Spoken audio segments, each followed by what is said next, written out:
Bang! Neeves Knives. I'm Jared, and today we have a little steel talk about M390 204P 20CV. Same thing, but we're going to basically talk about that steel.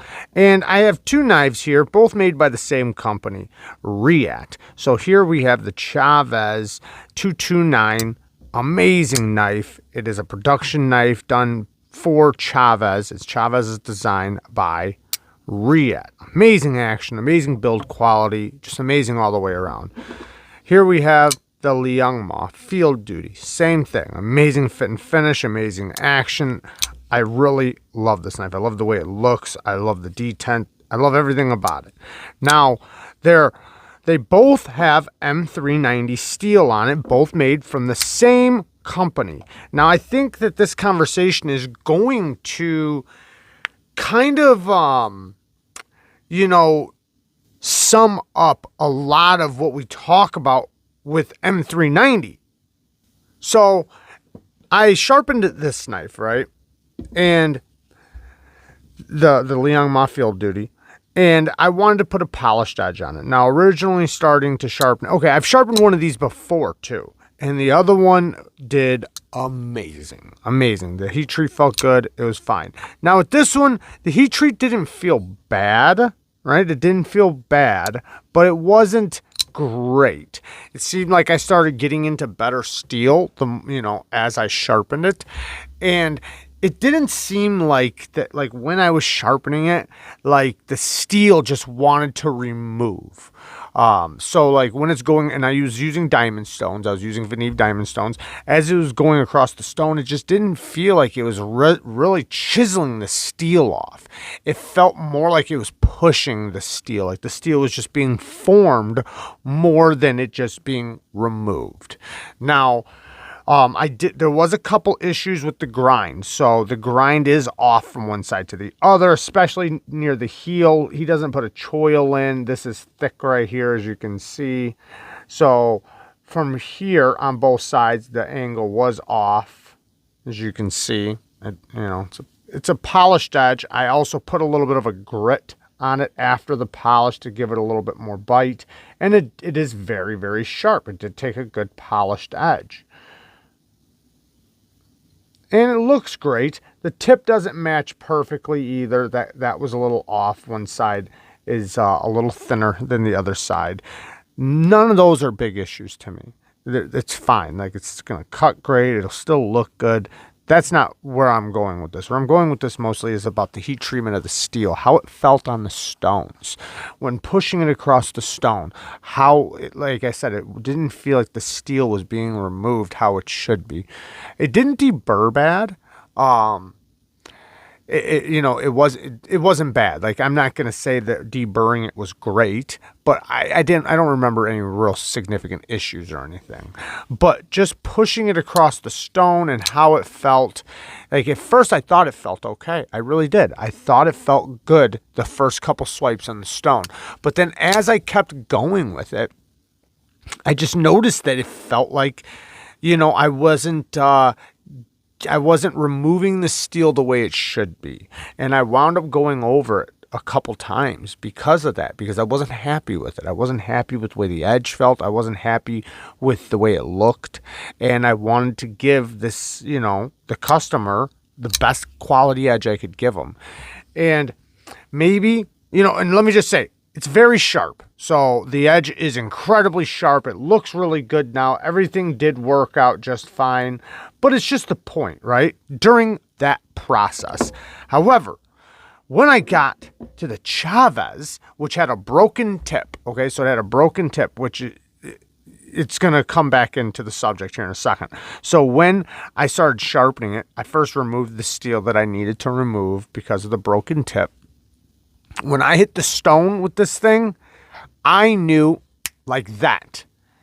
This was amazing. I mean, like, I would say, obviously I can't back this argument up, but this is possibly the best M390 steel I have felt in a long time on my stone. And I knew it right away.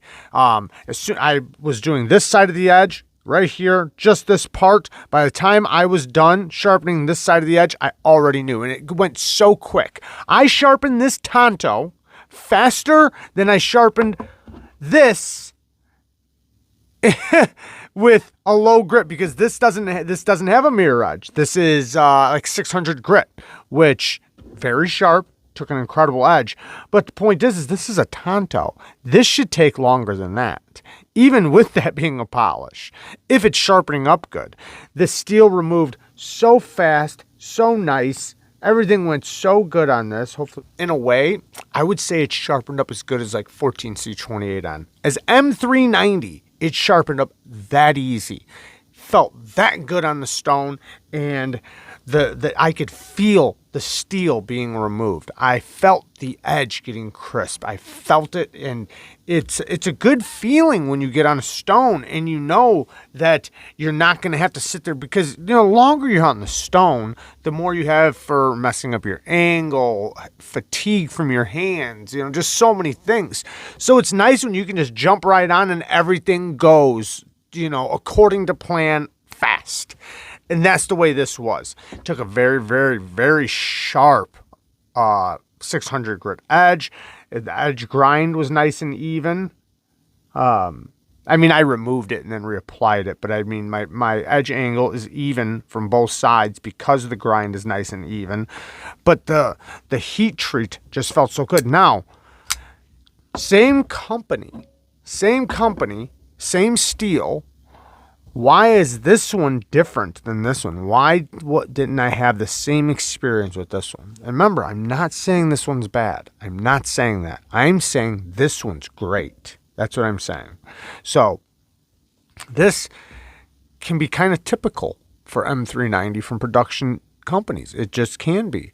So that's something that you're going to run into with M390, because it's not as easy for companies to heat treat on large batch, scales. Now, I'm not saying that they made 1,000 of these at once. I'm not saying that, but I'm saying that, M390, I believe is supposed to be basically like a custom heat treated steel. It's not made for production companies. Now, I'm not saying that it's a bad steel for us. It's not. It's a good steel, and when it's done good, it's a great steel. When it's done great, though, that's what we want from M390. That's what we like. That's where M390's reputation comes from, is when it's done great, right? And when it is done great, night and day difference between regular M390, the way it's done normally, versus it having a phenomenal, or just a good quality heat treat, I guess you could say.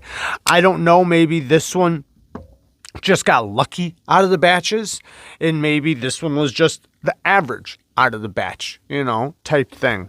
But I could really feel the difference in these two steels on the stone, so much so that if I didn't know the number, right, or if I didn't know they were both M390, I would have thought they were different steels, which is crazy to think that they're both from the same company, same steel, same everything. So, and like I said, I'm not knocking this knife or this steel. I'm not doing that. I'm saying that this is common. This is normal for M390 from production knives. It's what you're going to see. It's what you're going to run into.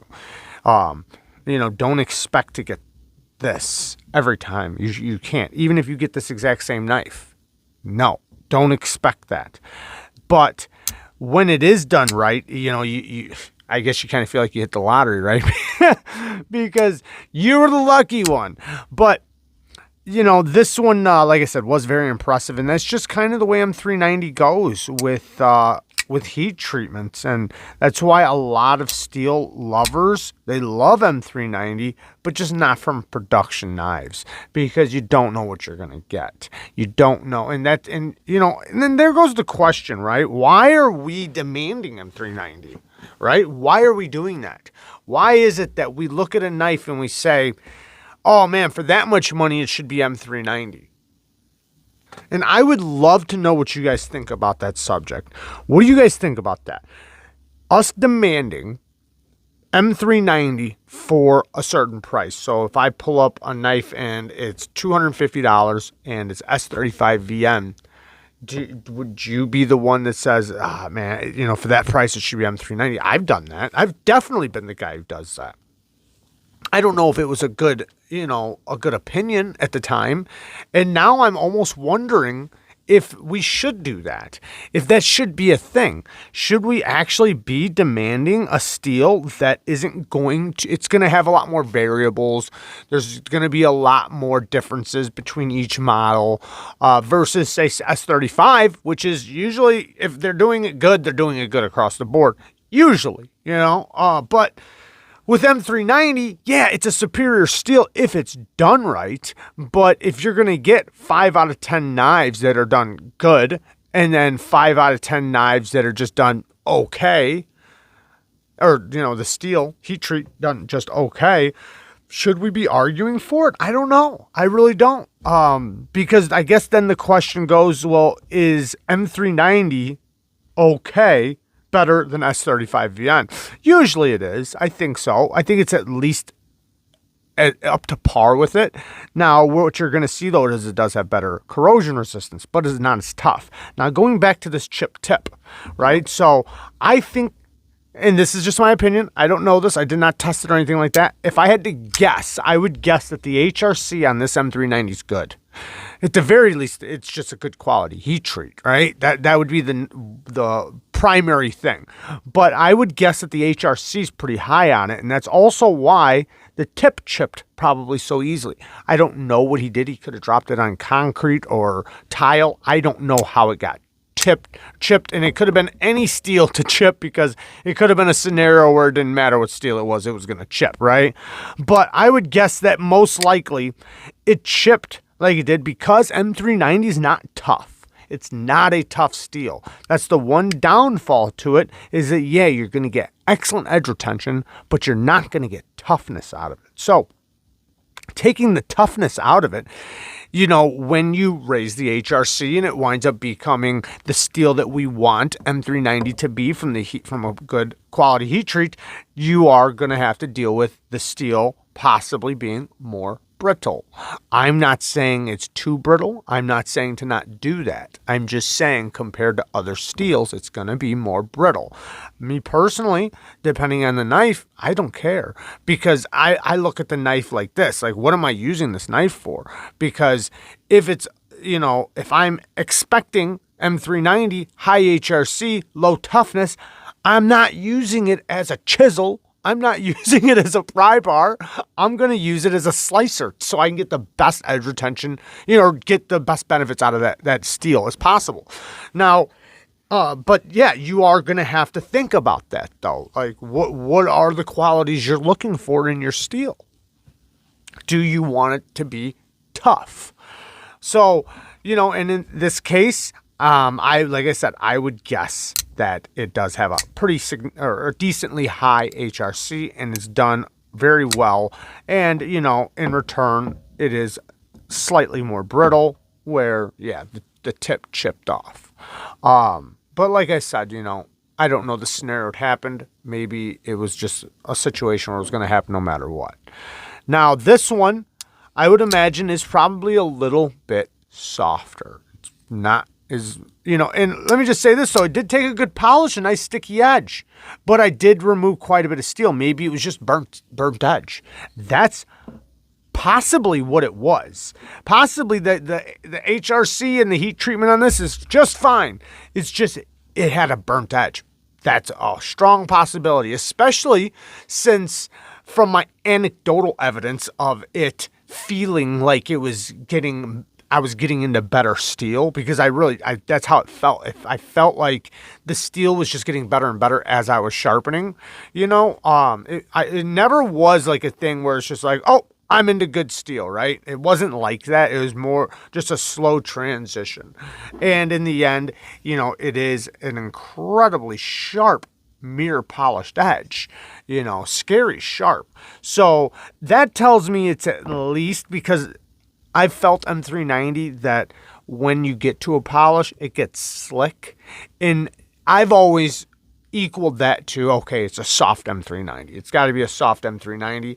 So I don't know if I would say that this one's a soft M390. Maybe it was just a burnt edge. Maybe it is slightly on the softer side. And it's just done okay, and that's why it still takes a great polish.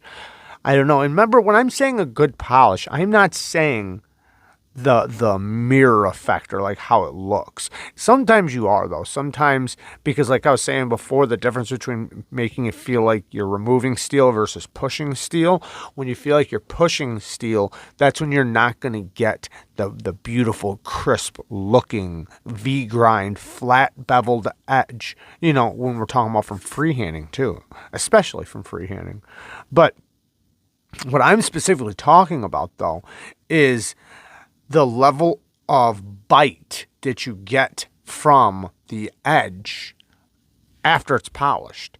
So I usually say, and you know, that if it winds up becoming really good and really crisp, and it has a lot of bite to it, that it's probably a good indication that it's got a higher HRC versus it being a low HRC. Now, with this one, you know, I don't know. I don't know, because like I said, the way it felt on the stone at first could have been a burnt edge. It's really hard to tell, but you really see the variables that comes in M390 from the exact same company and everything else. So this is just based on these two knives. You know, if I really talked about M390 in general, it kind of, these kind of sum it up, right? They really do. And M390, I like M390. I really do. I like it when it's done well. When it's done okay, I still like it. I think it's still a good steel. You know, we're talking about pocket knives. I still think it's a great steel. Now, I think that if you're paying top dollar for it, though, that's what we should be arguing for. Not necessarily the steel it is, but the heat treat that goes on that steel. Because when you're paying the big dollars, right, the big dollars, the number doesn't really matter. It really doesn't. It's about the quality of the heat treat that steel has been done. And I think we want so much for that number to mean so much, and it doesn't without a good quality heat treat. Now, when you're paying little dollars, you know, little dollars like budget prices, that's when you can be more forgiving. Of course you can, right? Of course.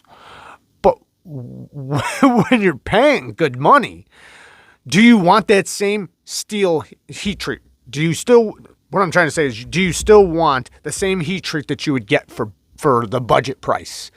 Think about that. You want that same M390 that you would get for $75 or $100 on your $600 knife? No, you wouldn't. You expect better quality. You really do. But do we get it? That's the thing. Do we get that? I don't think so. I really don't. You know, obviously in some cases, yes. Some cases, absolutely. But in many cases, no. So that's why I think that having that argument of, you know, oh, for that price, you should be using M390 or 20CV. Maybe. But I think the argument should be, for that money, we should be getting a good heat treat, right? A good quality heat treat. And if we're talking about M390, then yeah, a good quality heat treat on M390. There you guys go. I love you guys. Peace.